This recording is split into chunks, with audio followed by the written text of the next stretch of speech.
दोस्तों, जैसा कि आपने कल देखा कि जहां बहुत खतरनाक युद्ध की जब बातें निकल कर आ रही थी, जब ये लग रहा था कि अब तो युद्ध जो है कंट्रोल नहीं होगा, उसी के बीच आपने देख लिया कि सीज फायर भी हो गया।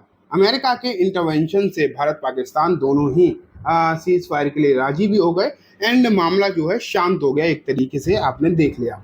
लेकिन जहां वॉर के चलते मार्केट में कहीं ना कहीं टेंशन आपको देखने को मिल ही रही थी, तो हमने सबने देखा था।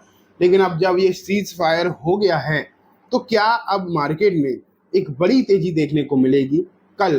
क्योंकि अब कल ही मार्केट खोलेगा, तो कल एक बड़ी तेजी जो है देखने को मिलेगी।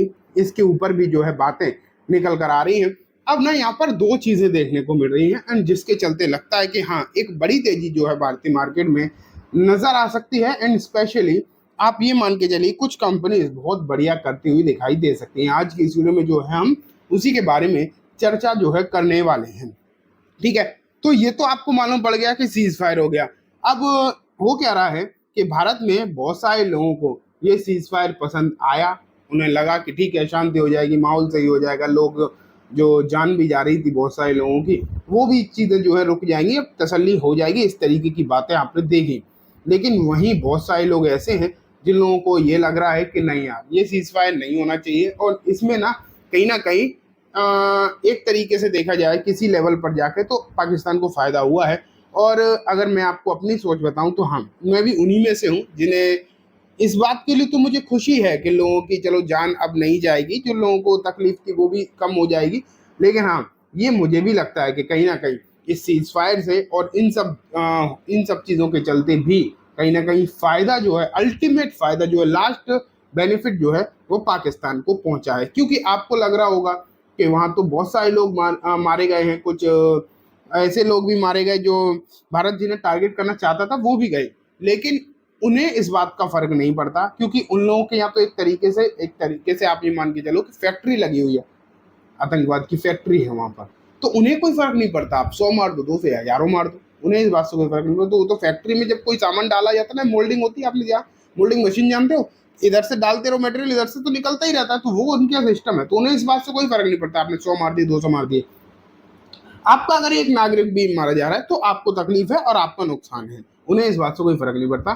तो मुझे लगता है कहीं ना कहीं पाकिस्तान इसमें बेनिफिशियल रहा है इस पूरे ही मैटर में, और सीज फायर के बाद उन्हें फायदा कहीं ना कहीं हुआ है। तो सीज फायर एक तरीके से शांति बहाल करने के लिए अच्छी चीज़ है, लेकिन भारत उस तरीके से नहीं कर पाया इन चीज़ों को जिस तरीके से होनी चाहिए थी। ये तो मुझे भी लगता है, आपको क्या लगता है आप भी मुझे कमेंट में ज़रूर बताना। लेकिन अब बात आ जाती है मार्केट की। हम लोग मार्केट वाले लोग हैं, तो ठीक है, हम लोग इस बारे में भी चर्चा करनी है हमें। तो हाँ, मुझे लगता है कहीं ना कहीं मार्केट पर इसका एक पॉजिटिव इम्पैक्ट जो है पड़ सकता है। अब इसमें जैसे मैंने अभी आपको बताया कि दो चीज़ें निकल कर आई हैं, दो तीन चीज़ें निकल कर आई बेसिकली।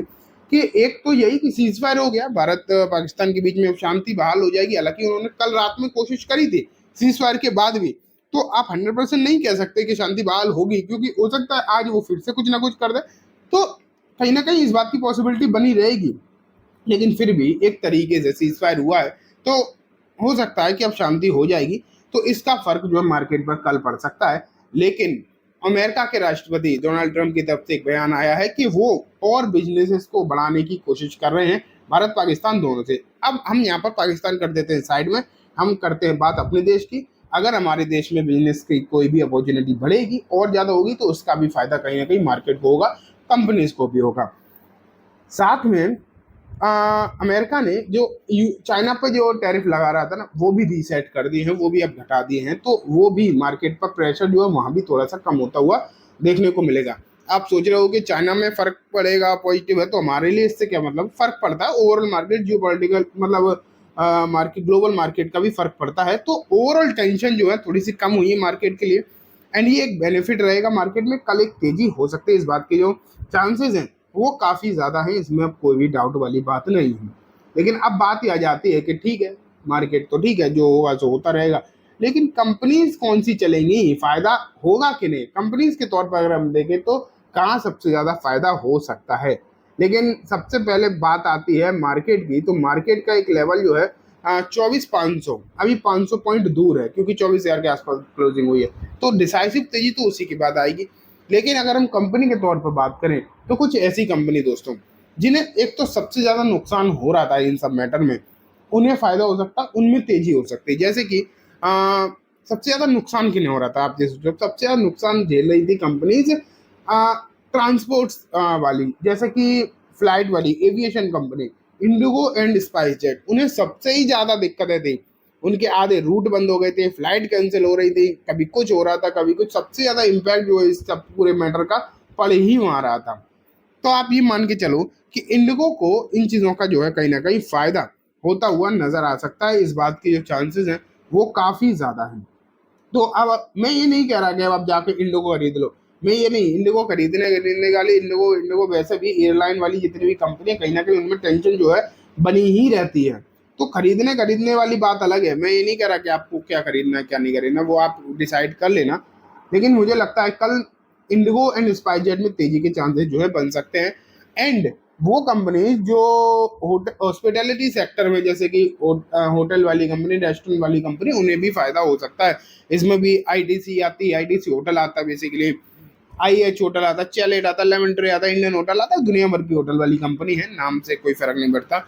तो वो भी आपको मतलब एक सेक्टर के तौर पर अगर हम देखें तो hospitality sector and transport sector, इस पर फर्क पड़ेगा। और आईटी सेक्टर पर भी फर्क पड़ेगा, क्योंकि डोनाल्ड ट्रंप का जो बयान आ रहा है उसका भी कहीं ना कहीं इम्पैक्ट मार्केट पर रहेगा। तो आईटी सेक्टर में भी सिचुएशन जो है अच्छी हो सकती है। क्या कोई दबाव आएगा डिफेंस सेक्टर पर? कोई दबाव आएगा जो कि अब सीज फायर हो गया तो डिफेंस सेक्टर जो चल रहे तो गिरेगा? नहीं, ऐसा कुछ नहीं है। सीज फायर हुआ है इसका मतलब ये नहीं है कि सभी चीजें खत्म हो गई, सब चीजें शांत हो गई, ऐसा नहीं है। कभी भी कुछ भी होता है, हो सकता है। इसलिए डिफेंस को रिलेटेड सरकार अब जो है और ज्यादा सतर्क रहेगी। आप ये मान के चलिए डिफेंस के रिलेटेड जो ऑर्डर्स हैं वो और ज्यादा आएंगे, एचएएल पर दबाव और ज्यादा आएगा कि वो अपनी प्रोडक्शन कैपेसिटी बढ़ाए, प्रोडक्शन की स्पीड बढ़ाए। तो इस मामले में एचएएल एंड बीडीएल भी, इस पर बहुत ज्यादा दबाव रहेगा। इन कंपनीज को प्रेशराइज भी अब हो सकता है किया जा सके भारत सरकार की तरफ से कि आप अपनी फुल कैपेसिटी में काम करो, जो कि नहीं हो रहा है। एचएएल श्योरली नहीं कर रही है उस स्पीड से काम जितनी वो कैपेबल है, ड्यू टू सम रीजन जो कि आप भी जानते हैं, क्योंकि सरकारी कर्मचारी काम नहीं करना चाहते, चाहे वो किसी भी सेक्टर में हो। हम सब जानते हैं, बहुत सारे सरकारी लोग ऑफेंड हो जाते हैं जब मैं इस तरीके की बात करता हूँ, लेकिन रियलिटी यही है।